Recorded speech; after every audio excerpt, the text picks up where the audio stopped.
Mesdames et messieurs, bonjour à tous. On se retrouve aujourd'hui pour le plat du jour. Bonjour Gérard. Bonjour. Dans les cuisines du Moaille, qui est donc collé au muséum à Toulouse. Alors aujourd'hui, qu'est-ce qu'on va préparer?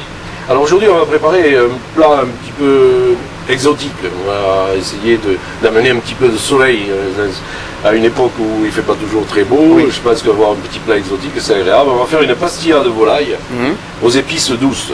C'est-à-dire pas des choses trop fortes, ça va être des épices comme la cardamome, voilà, le safran, un petit peu de cannelle. Et là, on a un petit mélange dans lequel on a mis du cumin, des graines de coriandre et des graines d'anis. Bon. On va ensuite piler tout ça ensemble. On va revenir un petit peu sur la cardamome. Alors la cardamome, c'est une petite épice qu'on peut trouver en poudre, mais qui était quand même bien moins parfumée.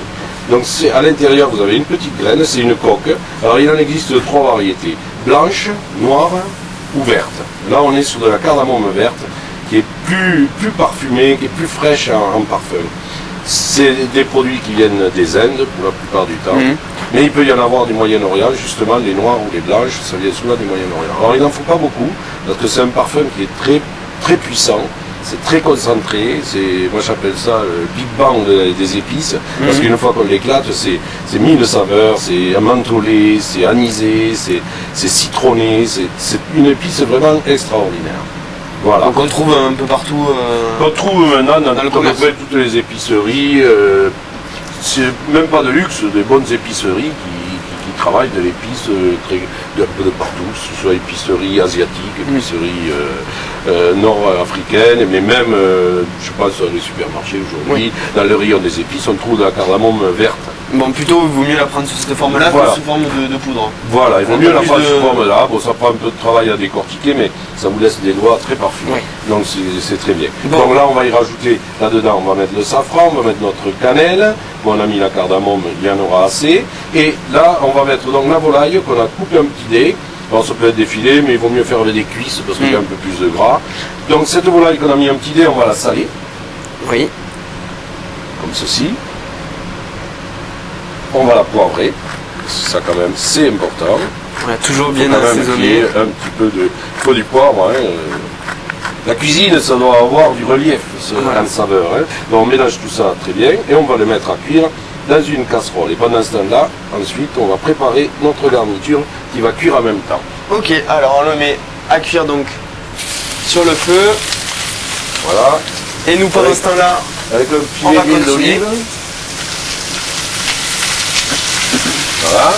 Et pendant ce temps-là, on va, avec ce pilon un petit peu atypique, mais qui se veut pilon ancien, au moins en pierre magnifique. Ça nous ramène un petit peu dans l'ancien temps. Ouais, ça nous ramène un peu au Moyen-Âge, parce qu'on travaille sur des épices qui sont... Voilà, alors là, c'est extraordinaire, parce que, en fait, c'est un petit peu comme on se ferait un curry à sa façon, avec les parfums qu'on a envie de donner, quoi. Quand on fait un plat, il faut imaginer la fin du plat, c'est-à-dire quand on va le sortir et qu'on va le manger. Donc là, on est en train de travailler sur la préparation. On construit le rêve du plat qu'on a eu, mais on se dit, voilà, j'ai envie d'avoir ce goût, donc qu'est-ce que je vais y mettre pour avoir ce goût? Et là, à ce moment-là, on fait tous nos petits mélanges, et ça, le pilon, c'est idéal, quoi. Parce que là, alors toutes les saveurs qui reviennent, et on peut même les différencier rien qu'à l'odeur. On sait ce qu'on a mis dedans. Donc ça, on le garde et on va faire un petit oignon. Dedans, on va mettre de l'oignon et de l'ail en plus. Oui, il faut que c'est du goût. Donc là, on va émincer rapidement l'oignon. Même émincer un peu grossièrement parce que ça va cuire longtemps, donc ça pose pas de problème. Les oignons, ensuite, qu'on va rajouter à notre... Et on va rajouter au poulet. Voilà.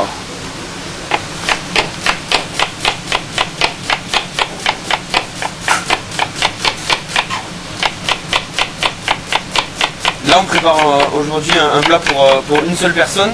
Voilà, mais en fait, après on multiplie par... on met tout ça comme oignon pour une seule personne ou... Pour 2 personnes. Là, pour 2 personnes. Voilà, là on fait 2 personnes très facilement. Donc voilà, les oignons, on les fait suer avec le reste. Alors avec les os, on a pu faire, si on veut, si on a envie, sinon on achète un bouillon de volaille. Sinon, on peut faire des os, un petit bouillon de volaille, Oui. comme nous on a fait. On a prévu, on a fait un petit bouillon de volaille. On va se servir de ce bouillon de volaille pour mouiller un petit peu notre volaille dès qu'elle va être bien dorée. D'accord. Donc là, on découpe notre ail. Voilà, on découpe l'ail. Alors là, on a mis 3 gousses d'ail. Dégermées. Dégermé. C'est-à-dire qu'on a ouvert la gousse d'ail et on a enlevé le germe qui est à l'intérieur. Voilà, on le récupère. Voilà.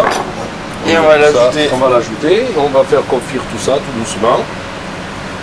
Pendant, il faut compter bien 2 heures si on peut. 2 heures. Tranquillement, il faut que ça cuise tranquillement. Là, on va mettre nos épices directement pour qu'elles parfument bien la volaille. Voilà.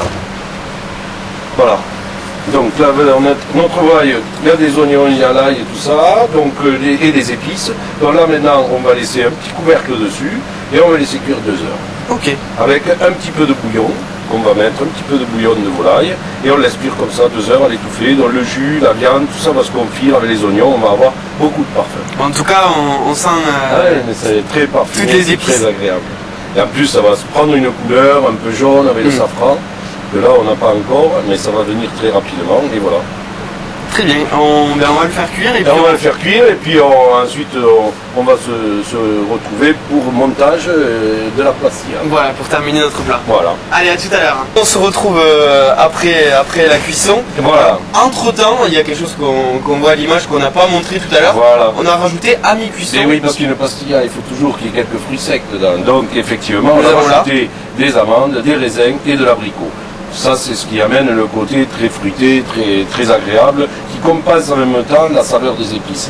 Alors là, on a notre appareil qui est complètement confit, vous voyez, avec tous les oignons qui se sont ratatinés, Ouais, les ça amandes. fait vraiment un tout. seul et même Ça fait un seul ensemble. et même truc. Alors on le met dans une pâte philo. La pâte philo, c'est une pâte très fine que vous trouvez dans aussi, pareil, beaucoup de magasins, soit les magasins exotiques surtout, mais qui était à l'origine pour nous la même chose que la pâte à croustade que faisaient nos grands-mères dans le Lot ou dans l'Aveyron, Oui. ou dans toute la région, en fait, tout le bassin méditerranéen. On retrouve cette pâte qui n'est autre qu'une l'ancêtre de la pâte feuilletée. C'était une détrempe, simplement avec de l'eau, quelquefois on pouvait mettre des œufs si on voulait lier, de l'eau, une farine très amidonnée, et on le travaillait tout ça ensemble, et après on les étalait, alors les grands-mères étalaient ça sur des grandes nappes, on faisait une pâte très très fine, et ensuite on l'intercalait avec de la matière grasse, ça pouvait être de l'oie, avec de la graisse d'oie, avec de la plume, et on mettait tout ça, du sucre, alors on pouvait mettre ou des pommes, ou de la viande, Voilà. tout comme vous voulez dedans. La croustade Voilà. de pommes du Voilà. côté de l'Aveyron, c'est encore très, Voilà. très répandu. Voilà, pour le coup, on a mis Et là, ni de pour la le graisse coup, d'oie, on a mis notre petite volaille, et là on retrouve le côté un petit peu marocain du plat. on a étalé un petit peu de beurre. On a étalé Ça. un petit peu de beurre tout autour, voilà, comme ceci, pour que ça se soit bien enrichi. Bon, du beurre Et- qu'on a fait chauffer évidemment pour que ce soit plus facile à étaler. Voilà. Et donc ça, on a filé à 2 feuilles, deux demi-feuilles chaque fois, c'est-à-dire une feuille entière par personne. Et on a une petite croustade comme ça qu'on va mettre au four. Et on va ressortir.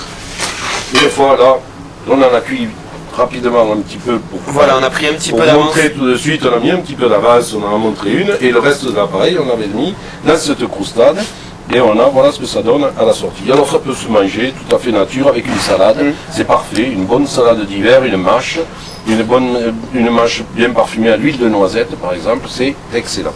Donc là, l'intérêt d'avoir mis dans la feuille de... Dans la feuille de vie, c'est que tous les parfums sont enfermés, et on a là, ce quand côté on va croustillant. découper, le côté croustillant qui est agréable, on a du croustillant, on a du fondant, et on a fondant, beaucoup ouais. de parfum. Bon, Voilà. on Un bon rappelle, plat. on rappelle le nom de ce plat. Alors le plat, soit on peut l'appeler pastilla ou croustade, puisqu'on est dans le sud-ouest. Donc on va l'appeler croustade de volaille aux épices douces. Bon, merci encore Donc, Gérard. c'est sec. Qu'est-ce qu'on va préparer demain? Alors demain, on va faire quelque chose de tout à fait particulier, des filets de dorade. Un filet de dorade avec de la pomme Granny Smith et un jus au cidre. Bon, on retrouve donc nos pommes qu'on avait vues le premier jour et puis on attaque le poisson. Merci encore Gérard, on se retrouve donc dès demain pour un nouveau plat. Merci à tous et bonne soirée.